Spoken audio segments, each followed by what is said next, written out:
Para ser escritor o escritora, antes se es lector, afamado, entusiasta, curioso, curiosa. Es lo primero que los distintos autores y autoras nos han contado en esta edición de la Feria del Libro en Santa Lucía de Tirajana.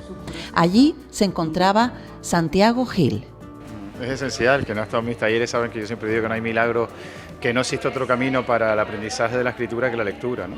Sobre todo aquellos libros que nos abren puertas, que nos inspiran, que nos permiten buscar argumentos en nosotros mismos, ¿no?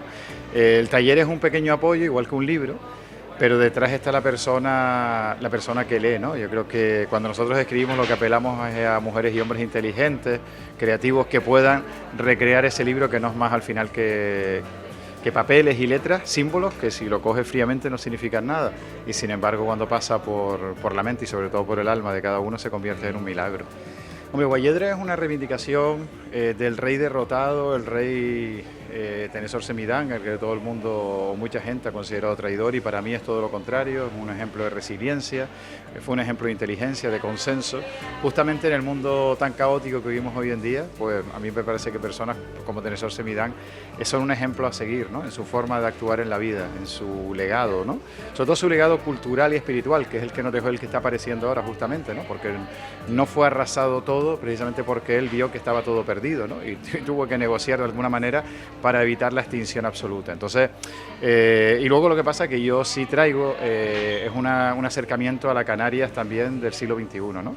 No, es un poco pensar o pensarnos a través de la novela, no yo, lo que pienso yo, sino lo que piensan mis personajes, sobre el territorio que habitamos, ¿no? Sobre los destrozos medioambientales, sobre la pérdida en muchos casos de referencias, bueno, un poco todo eso recreado desde un punto de vista poético, pero sobre todo con la figura después de fondo.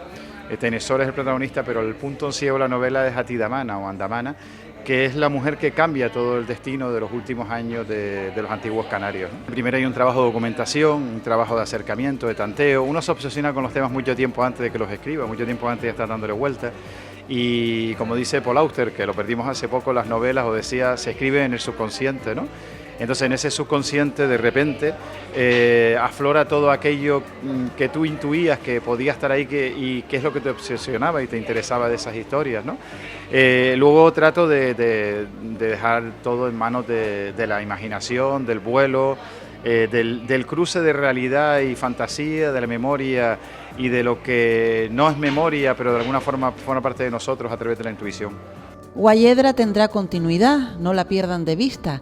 Uno de sus personajes, Nieves Rivero, reaparecerá creando situaciones y paisajes insólitos de Canarias que merecen conocer. Lo que se sabe sentir, se sabe escribir, y de ello Santiago Gil es un experto en perseverar en sus sueños, tanto sus sueños, como los de sus personajes. En la tarde del sábado y última sesión de esta feria no faltaron más autores canarios como Carlos González Sosa, con su novela Esclavos. En ella recuerdan que partieron en el Valvanera muchas personas de nuestra tierra. ¿Recuerdan ese barco? Y que se den cuenta de lo que ocurrió, es decir, que conozcan un episodio más de nuestra historia, un episodio más de los que vivieron nuestros antepasados. Y saber, es decir, yo creo que desde nuestros antepasados, antes de la conquista hasta ahora, todo lo que han ido haciendo nuestros antepasados, hasta nuestros abuelos, hasta nuestros padres, darnos cuenta de todo lo que ha construido lo que somos ahora y intentar valorar lo que somos, lo que tenemos y cuidarlo, ¿no? Entonces ellos lo habían escrito y ese libro había ido pasando de Guanarteme en Guanarteme hasta que el último Guanarteme, Fernando Guanarteme, se lo entregó a Pedro de Vera, el conquistador, y él lo puso en el archivo histórico. Y cuando quemaron la ciudad los piratas, pues se quemó ese libro. Y además otro libro que escribió Cairasco de Figueroa, que era nuestro primer literato canario, que era descendiente de aborígenes, y él había escrito un libro en la lengua de los aborígenes y la lengua castellana. Entonces era como la piedra roseta, ¿no? Estaba la traducción hecha y con eso podíamos haber mantenido nuestra lengua. Ahora sabemos algunas cosas de nuestra lengua, pero hemos perdido muchísimo. Entonces me dio tanta pena que se perdiese eso y me pareció importante darlo a conocer, ¿no? Ya aparte de la esclavitud, de lo duro que tiene que ser todo eso, pues el no entender a los demás tiene que ser durísimo. Cuando te gritan y no entiendes, no sabes lo que te están diciendo, tiene que ser horrible. Yo imagino que lo mismo le ocurre a los que nos llegan ahora aquí, que llegan de Senegal o llegan y no entienden nada de lo que les dicen. Yo creo que tiene que ser muy duro. Y finalizando, llegó ella. Llegó una de las autoras más esperadas y deseadas por un público joven y lleno de preguntas o de anhelos literarios.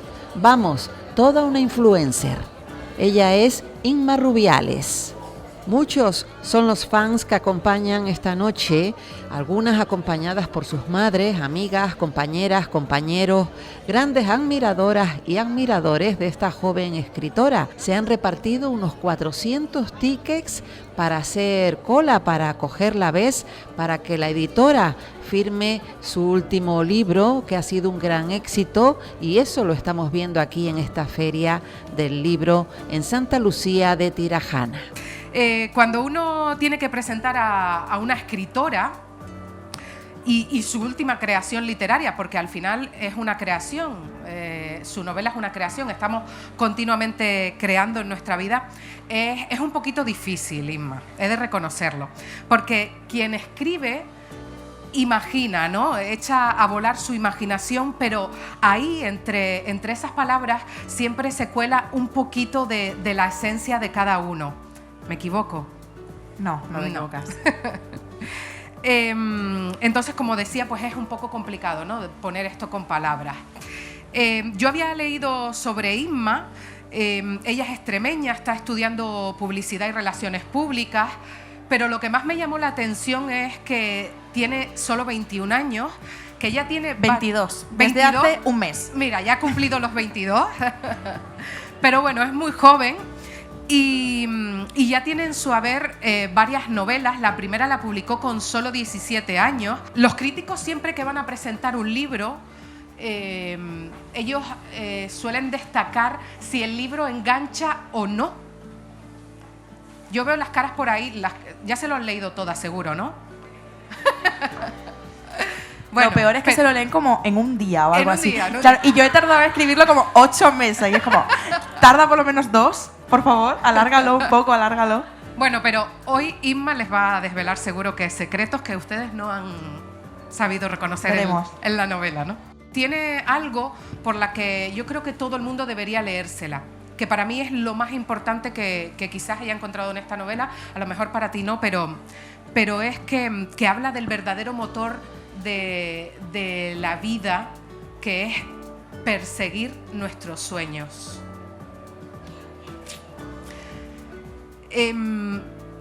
Para conseguir un sueño solamente hay que desearlo mucho, ponerle mucha energía, darle mucho amor a esa idea y se consigue. ¿A que sí, Inma? Sí, trabajar mucho también y tener un poco de suerte, todo hay que decirlo. Mucho amor. Sí. Mucho amor. Siempre me gusta decir que hay, como en mi caso, 2 tipos de chispas, ¿no? por así decirlo. Hay novelas que de pronto surgen y es como ir tirando de un hilo y de pronto lo tienes todo, y hay otras que surgen como si fuera una pieza de un puzzle, ¿no? O sea, de pronto aparece una pieza y tienes que buscar el resto hasta conseguir formar el puzzle completo. Y eso fue lo que pasó con Todos los lugares que mantuvimos en secreto.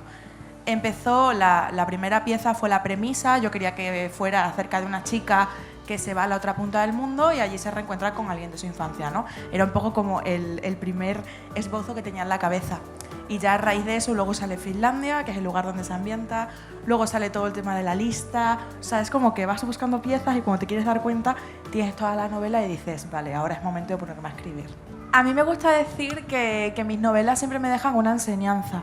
O sea, para mí parten de una inquietud que yo tengo dentro y yo cuando la voy escribiendo siempre una hace como mucho trabajo de introspección, ¿no? De mirar mucho dentro de sí misma, pasas mucho tiempo sola también, entonces como que piensas mucho y yo misma voy sacando como mis propias enseñanzas a raíz de todo el proceso. Y luego resulta que de alguna manera muchas de esas ideas, ¿no? También se llegan a la gente, ¿no?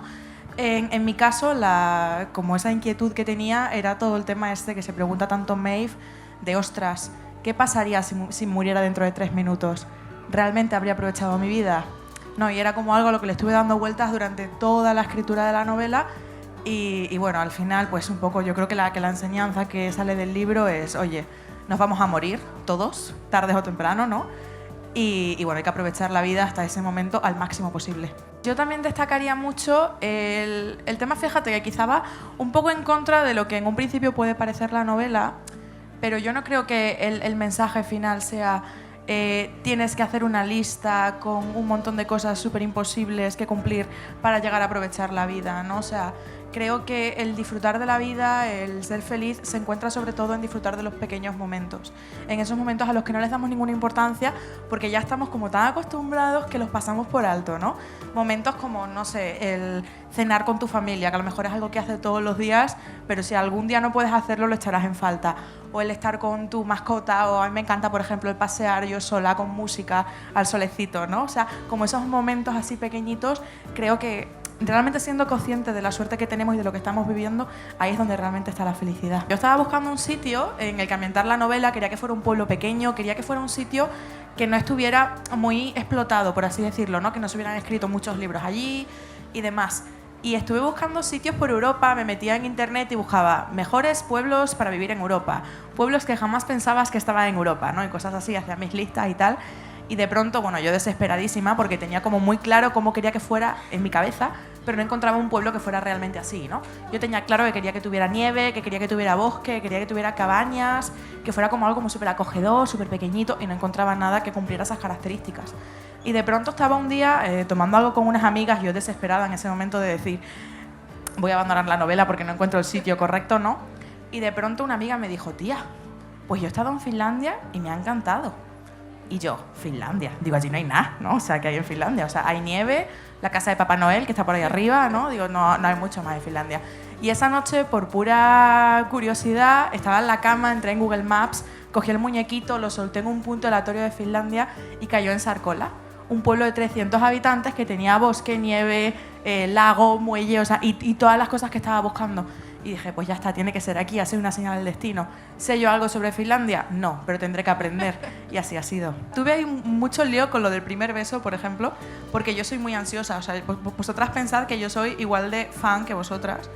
Entonces, cuando yo estoy leyendo, o sea, escribiendo, yo quiero que se besen de una vez. O sea, yo digo, voy a cambiar toda la estructura de la novela para que se besen en el capítulo 5. O sea, yo soy como muy desesperada. Y ahí sí que estuve un montón de tiempo de, venga, ¿dónde lo meto? ¿No? Como intentando contenerme a mí misma de... Tienes que desesperar al lector primero y desesperarte a ti y luego ya podemos caer en la tentación, ¿no? Pero es lo único así que puedo contar. Es que todo lo demás, o sea, de verdad salió como súper de golpe. Siempre me gusta hacerlo con personas expertas en esos temas, porque al final Internet es verdad que es una gran herramienta, pero uno siempre corre el riesgo de caer en tópicos y es algo que yo quería evitar completamente. Así que, bueno, por ejemplo, para escribir El arte de ser nosotros, tuve una llamada de 3 horas con un amigo mío que es tatuador, porque el prota es tatuador, ¿no? Y yo le preguntaba cosas como, ¿pero tú qué sientes al tatuar? ¿No? Y él me decía, Isma, ¿qué voy a sentir? O sea, pues lo hago y punto, ¿no? Y ese tipo de cosas. Y en este caso, lo que hice fue, o sea, yo, como os digo, no tenía ni idea de cómo era Finlandia, entonces me metí en TikTok y busqué Finlandia. Digo, para hacerme una idea un poco de cómo es, ¿no? Pues no tenía ni idea. Y de pronto me encontré con un chico que se llama Mil Experiencias, que hace un contenido muy chulo, que se dedica, o sea, es un chico de Málaga, creo, que vivía allí en Finlandia y se dedicaba como a subir cosas sobre Finlandia, tal. Y yo dije, ya está, esta es la mía, esta es la mía. Yo que tengo mucha cara, le escribí por Instagram y le dije, oye, hola, perdona, ¿te importaría que yo te hiciera unas preguntas para una novela que voy a escribir, tal? Y el chico me dijo que sí. Y estuve hablando con él como durante 3 horas también un día y me contó un montón de detalles súper concretos también, porque una tiene que saber preguntar, ¿no? Qué tipo de cosas. Y que al final yo creo que eso es lo que luego hace que de alguna manera te sientas dentro de la novela, ¿no? El que te cuente que, pues, que cuando vas a entrar a una casa no entras directamente, sino que hay como 2 puertas, ¿no? Una como para dejar los abrigos, tal, para que no te congeles mientras buscas las llaves, no sé qué. Y es como muy chulo el ver todos esos detalles y luego poder ponerlos en la novela.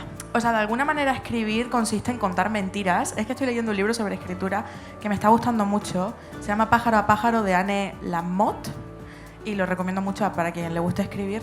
Y habla de que escribir consiste mucho en contar mentiras, ¿no? Porque realmente lo que estás contando es algo que no existe. Pero tú tienes que ganarte la confianza del lector lo suficiente como para que el lector sienta que de verdad existe. Y para eso uno tiene que hacer un trabajo muy importante. O sea, tiene que prepararlo todo muy bien y también, sobre todo, tiene que no subestimar nunca al lector. O sea, yo creo que lo peor que le puede pasar a un escritor es pensar que es más listo que sus lectores. Yo creo que es todo lo contrario. Creo que los lectores son mucho más listos que nosotros y que de alguna manera tenemos que intentar como que no se den cuenta, ¿no?, de las cosas. Entonces, sí, ha habido mucho trabajo detrás. Tengo todo un cuaderno lleno de anotaciones, muchas de las cuales ni siquiera llegué a poner en la novela, porque aunque no sean cosas que se ponen, una tiene que saberlas, por si acaso surge. Y siempre se ha hablado en mi casa mucho de salud mental, sin ningún tipo de tabú, sin ningún tipo de prejuicio. Claro, eso hace que luego, cuando llega la hora de escribir una novela, de alguna manera yo sienta que tengo que utilizar ese altavoz para mandar buenos mensajes, ¿no? Y si son mensajes relacionados con la salud mental, pues mejor. Y luego también está el tema de que la salud mental es algo que está tan presente en nuestro día a día que no hablar de ello en una novela contemporánea sería como saltarse algo a posta, como verlo ahí y rodearlo para no mencionarlo, ¿no? Y es algo que evidentemente no voy a hacer. De hecho, yo recuerdo, yo es que siempre he sido muy cabezota y yo creo que eso es algo bueno y malo que tengo, pero que en este caso ha sido algo bueno. Y yo recuerdo cuando era más pequeñita, ¿no?, y yo le iba contando por ahí a la gente que yo quería dedicarme a escribir, os hablo de cuando tenía como 8 años, la gente, claro, cuando ve a alguien tan joven, ¿no?, una niña con los sueños tan claros, siempre tiende como no a menospreciar esos sueños en el sentido de no los vas a cumplir, o sea, no a malas, quiero pensar que no es a malas, sino como que lo ven muy imposible, ¿no? Porque siempre es como, bueno, tú piensas que de toda la gente que escribe un libro, no todo el mundo llega a terminar ese libro.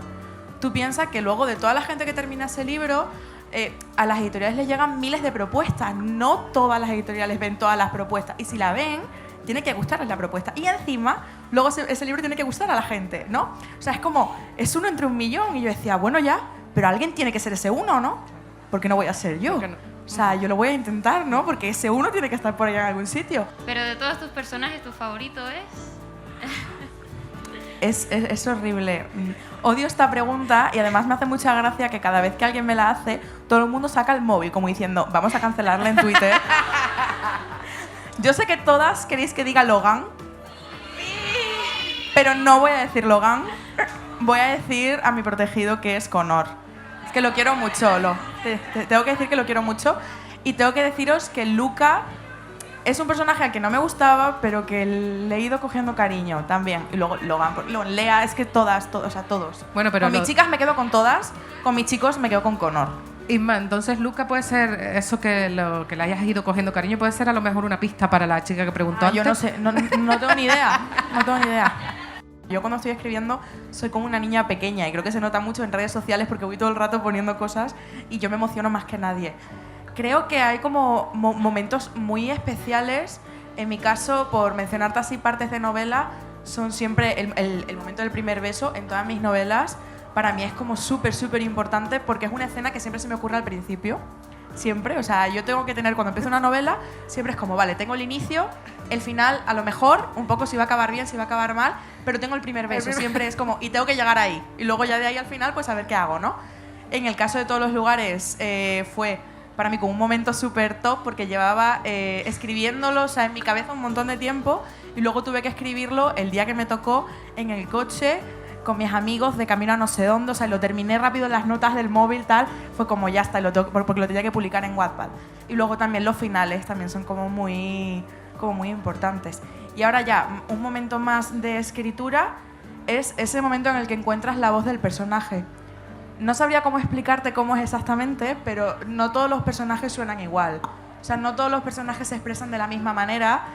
A la hora de narrar, no, por ejemplo, yo creo que un ejemplo que está súper claro es en Hasta que nos quedemos sin estrellas, Liam y Maya, que Maya es como una persona que a la hora de narrar es como muy oscura, le da muchas vueltas a las cosas, y luego Liam es feliz. O sea, claro, Liam, él se lo pasa genial, ¿no? Y yo narrando a Liam era como todo sale, y con Maya era más como ir entrando en un pozo, ¿no? Y ese momento en el que de pronto haces clic y dices, he encontrado la manera en la que se expresa mi personaje y tu personaje por fin te empieza a hablar, ahí es cuando tú ya te quitas del medio, te pones a escribir y tú ya eres solamente como un canal, ¿no? Él está hablando, no tú. Que para mí es mi sueño desde que era muy pequeñita. A mí todavía me cuesta creérmelo. De hecho, siempre llego a las firmas pensando que no va a haber nadie, siempre. O sea, es como que a una siempre le sigue llegando como el síndrome del impostor, ¿no? Y ha habido veces que incluso la he liado a raíz de eso. Tiene que ver justo con lo que le dijiste a la otra chica, que estás solo en tu cabeza. Sí, totalmente. Bueno, pero una siempre tiene como ese miedo, ¿no? O sea, y de hecho recuerdo mi primera presentación en Madrid con El arte de ser nosotros, que siempre lo cuento porque es como una anécdota en la que yo dije, mi editor ha tenido que estar a punto de matarme hoy, o sea, seguro. Claro, yo no sabía cuánta gente iba a ver porque era el día que salía el libro y yo decía, bueno, habrá unas 20, 30 personas, entonces tenemos allí toda la tarde para firmar y yo le dije a las chicas en Instagram, bueno, podéis traer todos los libros que queráis. O sea, que el tema de firmar solamente dos libros no es porque yo no quiera firmar 7, es porque si todo el mundo trae 7 no se puede firmar a la última persona porque estás mucho tiempo, ¿no? Entonces yo era tipo, bueno, si hay 20 personas, puedo estar 10 minutos con cada persona y es súper guay, ¿no? Y ya de que, o sea, íbamos en el coche y me llamaron mis padres porque siempre van a las firmas y me dijeron, Inma, tenéis que venir súper rápido porque hay 400 personas en la cola. Eran 400 personas que venían todas con 7 libros. Claro.